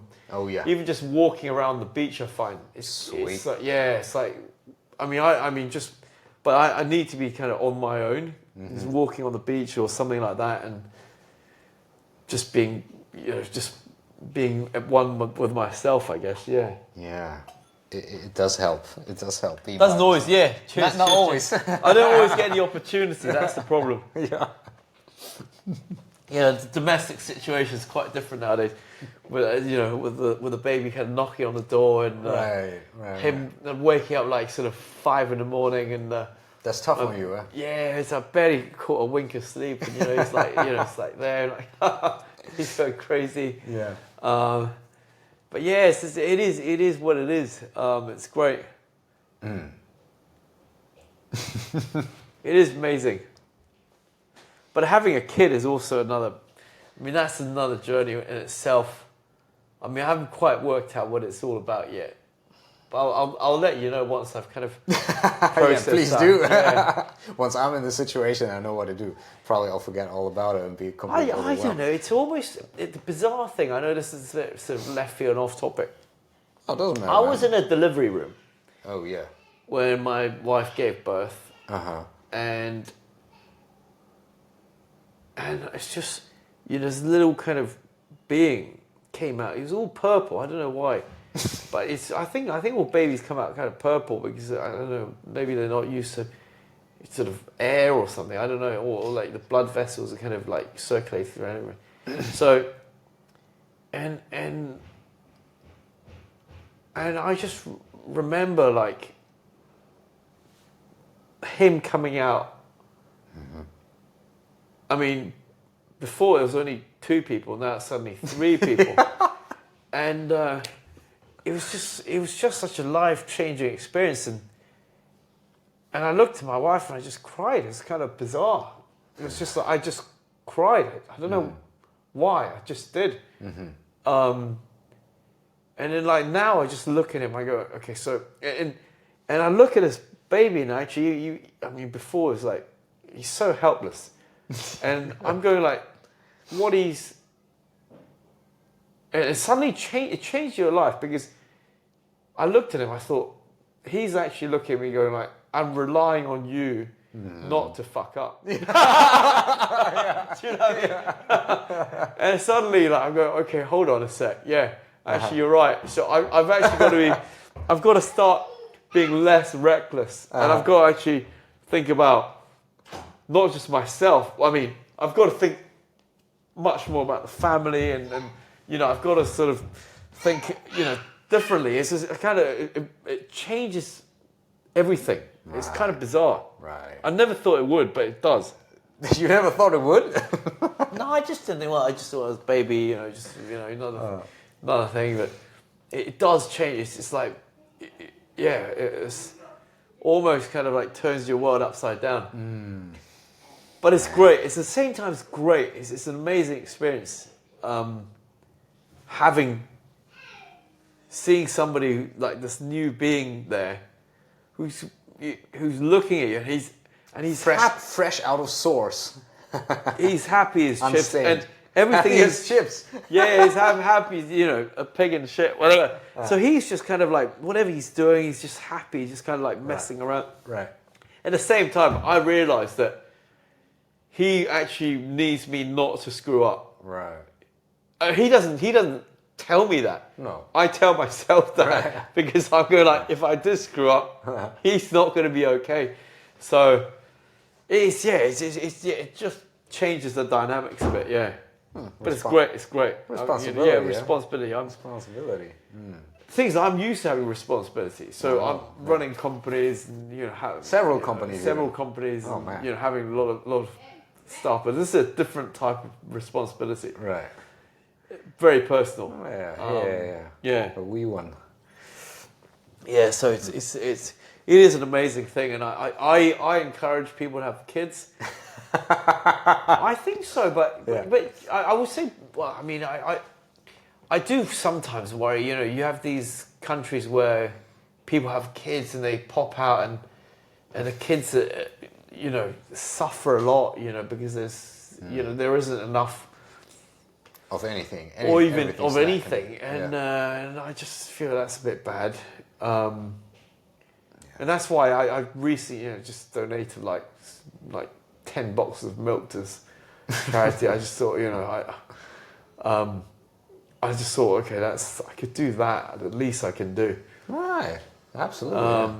And I was thinking, well, if I could donate 10 boxes, which is like, I think it's like 400 packs of milk.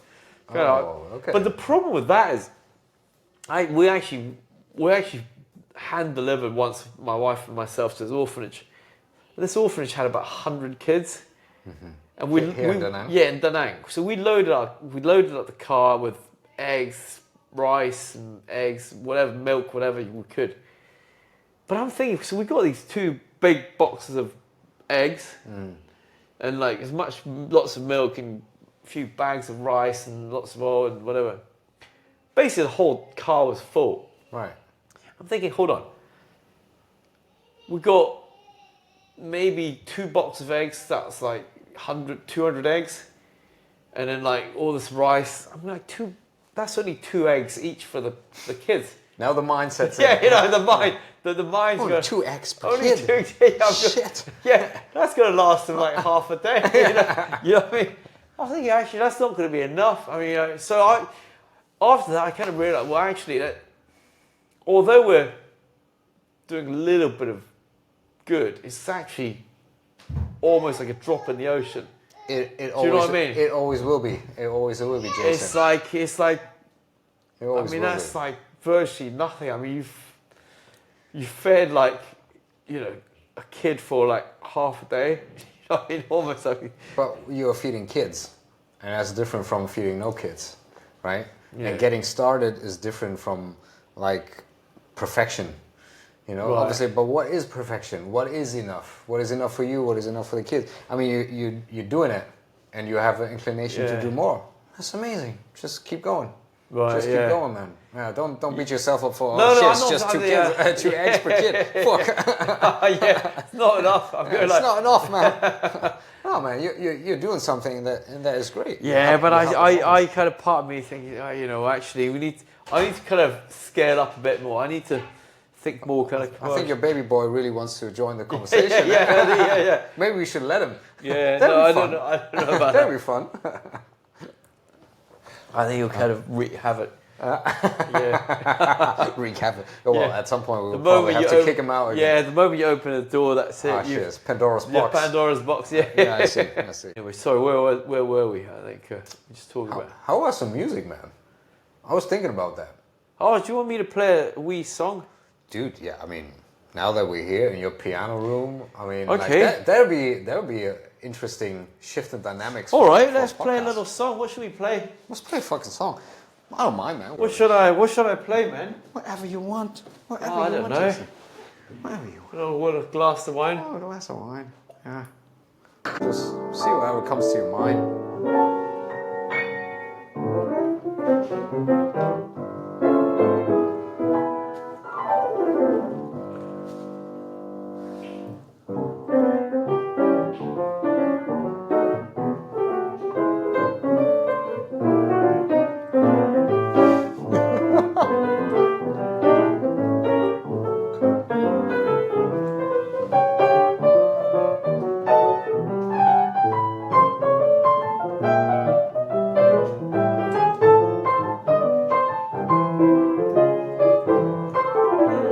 Oh yeah.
Oh yeah.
Mr. Something like Jason that. Cheng, ladies and gentlemen. Wow. I need to clap, but So I have a phone in my hand. which one's mine actually? I have no idea. Why do you have... Usually the one That's with more probably wine mine. in it. That's probably mine. Yep. Anyway, so that was amazing. Behaving. Oh yeah, he's in the groove now.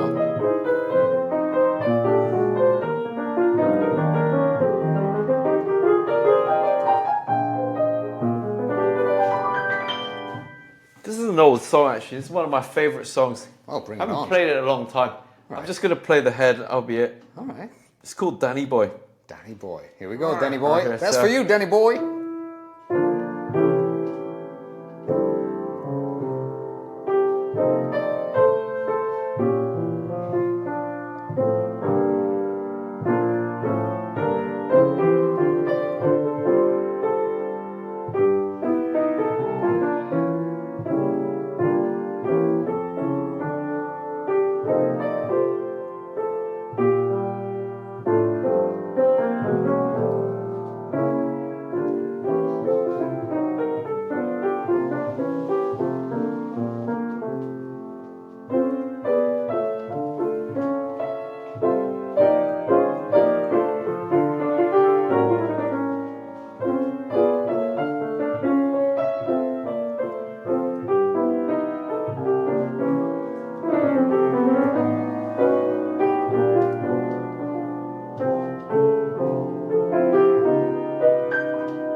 Anyways, something like that. Cheers. Cheers, mate. That was amazing. Thank you so much. Thank you. We're done, I think.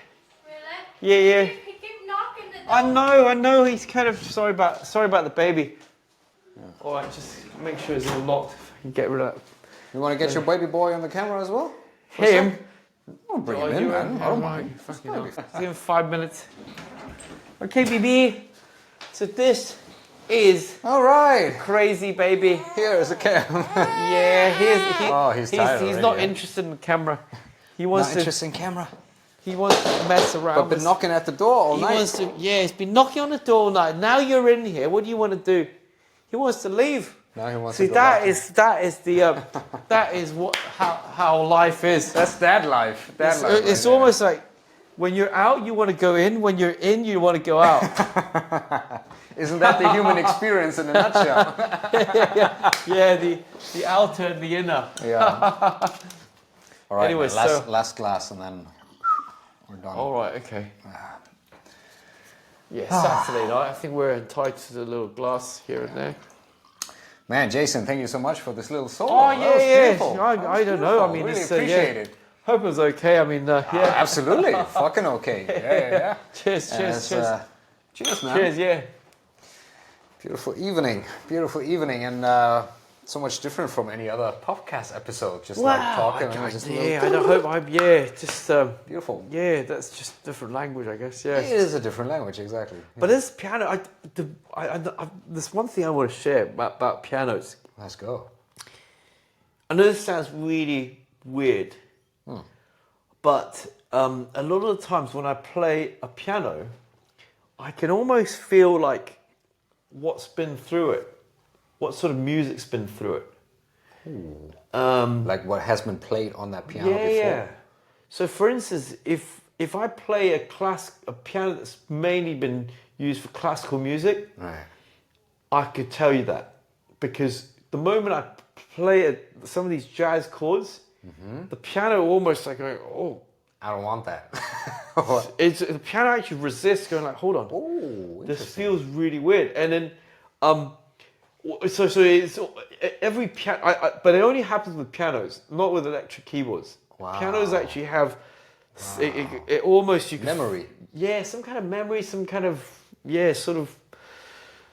I don't know what it is, but I could usually tell, and with the piano, like what's been through it and what kind of person's playing it before, and what kind of karma it's kind of gone through that piano. Wow. It's really it's a funny thing. It's a weird thing. I know it's pretty out there. Not for me, but maybe for Yeah, some people. for some people, listening, yeah. Yeah, but wow, It that's is. amazing. It is weird. It is weird. How do you feel that? I mean, is that like a sensation in your fingers or in your No, guts no, or no. just an intuition or? Now, actually, believe it or not, it's the moment I touch the piano and I play a chord or do something. What comes back to me, Right. is it's almost like the piano comes back to me with, hold on a sec. Sends a signal. It's going like, hold on a sec.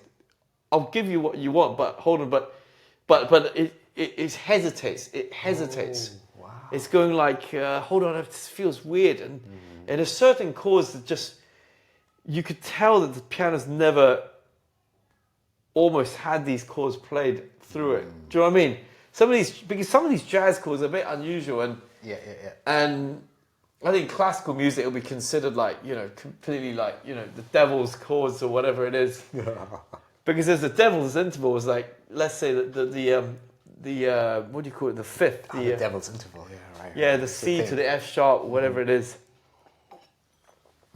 And so some pianos, it's almost like you hear like, it's always been properly played with the right harmonies, but the moment you play something weird, it goes, whoa, it just rejects. And it takes you a bit of, I can usually get around that, but just by playing it like for a few days, it'll kind of come around and go, oh, okay, all right, okay, I know, okay, I'm now familiar with this kind of music. But it's just kind of weird. It's like... But it's so interesting, man. Let me tell you something. I once did something very weird from my point of view as well. I took a class or a course with a British psychic, right? Because I was like, oh yeah, psychic capabilities, why not? Let's train it. And he put us through a lot of weird exercises. And at the end of the day, I have to confess, I didn't pull through with it. It was a little too much hocus pocus for me personally, because I'm also a very skeptical person. Right. But one of the exercises was taking stuff like in your home or in other people's homes and like try to sense what kind of energy is in that object, right? He said like a psychic can understand from an object the story of the object. Yeah. As long as you don't wash it. Huh? The moment you wash it. The moment you wash it, it'll kind of... Yeah, he told us the same. You can cleanse the object from the energy that it has. But don't put it under running water. That's right. Yeah. But so what are you telling me now? Like, just put me... But of course you can't wash a piano. It's pretty tough, right? Yeah. Unless there's a sort of big flood. Unless a lot of drunk people start pouring pints of beer down your piano. A very British thing, I guess. And actually, I tell you, even with pub pianos... pub piano. Other than the smell of beer, you actually feel that the piano's got so much kind of shit that's been through it, and literally shit, probably, I don't know. Right. But most pub pianos, they're usually out of tune, but you could tell that they've had a lot of different, tunes. Not all of them, but some of them, like different energies gone through them. Mm-hmm. That's very interesting. I didn't know that this was a thing really with inanimate objects. But, there is I forgot the name of this guy, but there was this South African researcher, and he looked into all types of paranormal activity and phenomena, but from a scientific point of view. And he was one of the first guys to describe that plants pick up energies and have memories and can talk and have even understand emotions and that kind of things. Depends on the plant. Some plants are rather dull, like cacti. Plants. Yeah, plants. Yeah. But other plants really do understand and pick up human and animal emotions. And, and based on that work, later what came into being is a radio channel. It's called Plant FM. So they put they hook these little electrodes up to plants. Yeah, actually, my biology teacher was telling me they did some experiments where they hooked up this geranium, and then with electrodes, and then they got another geranium and then pulled it all out of the plot and then put it in a food processor. And this other geranium just went, all the electric signs just went bonkers. Yeah, exactly. That's what this guy started to research. That when you analyze what's happening inside of a plant and you put that through an algorithm that decodes it into mathematical signals, and then that mathematical signal you can again translate into sound. That's what Plant FM is based on. Basically, they just hook up plants and they let their signals, because there's electronic currents within the plant, translate that into sound, and it makes music. Right. So plants do make music. That's just happening inside of the plant. And then when like people are in the room and they're disagreeing and they're fighting one another, then the plant starts to pick it up and it becomes unharmonious. But when people are in the room, they're inspired, they love each other, they like each other, it's friendship, it's good conversation. Then the plant picks it up and makes like harmonious signals. It's fucking insane, man. Well, that's just what I read and what I learned about that. Plants are capable of that, but I didn't know that inanimate objects such as instruments. Well, this is actually a plot. I mean, they basically, I mean, kind of like, I mean, this is mainly made of tree. I mean, it's mainly wood, I think. You're so right. And at the end of the day, this thing is made. But actually, from music. I don't get this from electric keyboards. Yeah. That's something that I don't get. I mean, I'll never get it. I've never felt, oh, okay, this keyboard's like done a lot, or whatever it is. But with pianos, you can get that. I mean, that's the thing. That's the difference, I would say, between a real piano and an electric keyboard. Right. Yeah, maybe the electric signal does something to that information. Or I don't know. I think it's probably the wood. I don't know what it is. I mean, it must be the wood. I guess that's the only thing that's kind of was alive kind of thing. True. Very true. Yeah.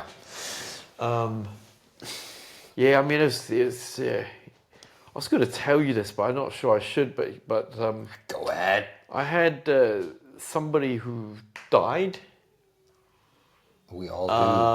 Like 20 years ago, and I'm not going to say who this person was, but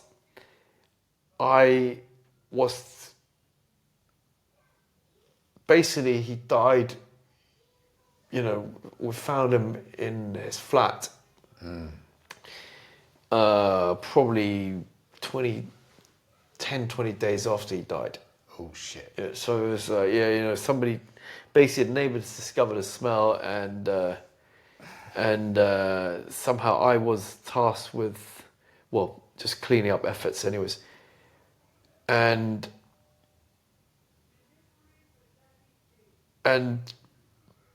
I wanted to find out whether there was any foul play with his death. And because I was like, he seems pretty healthy and normal. What happened to him? I was just like, I wanted answers. I was going like, what happened? And so I got his watch that he was wearing when he was, when he was died. I mean, it's a pretty kind of awful situation actually. And I took the watch to the psychic, and I was worried that because this guy had done a lot of shit. Probably I don't know what he's what he's done, and I took it to the same psychic in London, right? Because I wanted answers. I wanted to know what's going on, whether he was killed by somebody. And going back to what you said, the psychic just felt the watch. Said no, there's no foul play. Nobody killed him. No murder. He just died, like natural kind of, just something. And I tell you, the psychic's amazing. She basically said, "Oh yeah, something wrong with his torso. Somewhere here, something was wrong here." And he was, and the weird thing, she says, yeah, he was very kind of like, he was very kind of philosophical, zen about it, and he knew that his time was up, and he just flipped to the other side, and he just went, and but it was just like, I was kind of like, for a while I was like thinking, okay, what the fuck happened, you know what I mean? Anyways, I don't want to say who or what or whatever, but it was something that I had to deal with, and actually the reason why I know is because I've washed the watch a little bit, and she felt that the energy's been kind of like diluted. Oh. Yeah. So it was interesting. It was, I mean, it was an interesting experience. Oh yeah. Oh yeah. Wow. Intense. It was pretty intense. It was one of the few things I didn't want to have to deal with, but I did. But 20 years later, I could look back and go, okay, well, that was something that was a bit out of the blue, out of the ordinary. Yeah. Well, yeah. Well, yeah. I know that death is one of these focal points in our lives, right? Whenever we encounter death, it just gives a glimpse into a world that we do not have a lot of understanding. I think the problem with people is they fear death. Yeah, exactly. And I think this death is actually just an inevitability. I mean, it's something that's inevitable, and we all have to. Totally. Yeah. We're all going to go eventually, and we just hope we go quietly. It's a very smart thing to say. We all know. Yeah. But then once the doctor's like, "All right, Mr. Cheng, 2 more months." Now is when the trouble starts, right? Not really. I don't think for me, like, I think like when my time's up, it's up. It's like you've had a lot of time to do what you need to do. Right. You haven't done it, mate. You fucked up. Do you know what I mean? Come home now. Okay. Yeah. Get with it, bro. Yeah. I'm sorry. Yeah. Game over, bro. Yeah. Game over. And so I think I just hope that I'm not ready. I'm not ready yet. I don't think. Definitely not with this sprog kind of running around. Yeah. Because I think if I did go, it would be very detrimental to his kind of upbringing and his kind of growth and whatever. So I don't plan to die yet anyway. Oh, thank you. I'm glad to hear that. I'm glad to hear you. I don't want to die yet. Right. I mean, not for myself, but just for,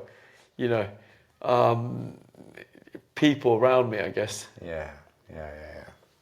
But who knows? Who knows? If it's my time to go, it's my time to go, and I've got to just embrace it, I guess. I mean, it's not about me. I'm more worried about everyone around me. That's the main concern. It's not if I go. I mean, that's simple. I mean, that's no problems. It's no problems. Well, that is a warrior's perspective. But do you know what I mean? It's just I worry about all the people that are kind of relying on me. Right, obviously, yeah. Right now, and I'm going like, wow, if I did go, fuck, what's going to happen to them? And that in itself just worries me to death. Right. But you know what? I mean, hopefully I'll kind of get to a situation where, all the people who are relying on me become less reliant, and they kind of, they go off on their own. So hopefully Bertie's a bit older, and doesn't need to rely on me. Maybe like business-wise, a fewer staff, or sell the business or whatever it is. Yeah, well, I think one thing we are asked to develop in this lifetime of uncertainty and insecurity is to just develop trust, right? Develop trust that everything will work the way it's best for everyone, even though the best feels painful sometimes. Yeah. Obviously, we all have to do our best, and you'll do your best, and you'll do your best, and that's what you're doing right now, taking care of your family, taking care of the business, taking care of family, taking care of orphanages even. That's amazing. No, you're doing the best. Yeah, well, I could be doing more, but yeah, I try. We all do, Jason. We all do, Jason. Yeah. Oh, man. It's been a long evening. It's been a fantastic conversation. Yeah, no, it's great. It was great. It's good that we got through almost 2 bottles of wine here. Yeah, don't do that. Cheers. Well, that's what happens sometimes when the conversation is good. You get through a couple of bottles of wine. But yeah, I'm very grateful to have had this opportunity to talk That's to you. great, In your, yeah, it's great. in your hometown, in your home place with a piano Yeah. and performance. It was fucking amazing. Thank you so much. Thank you. Thank you. Cheers. Yeah. Yeah, you mentioned your YouTube channel. I will put that into the show notes Oh, so people all right, can check okay, you yeah, out. yeah, all right, yeah, great.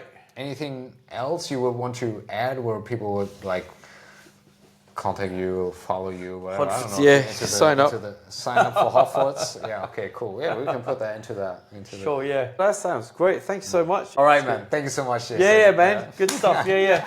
Hope it was okay. So we're gonna let me see what the baby's up to.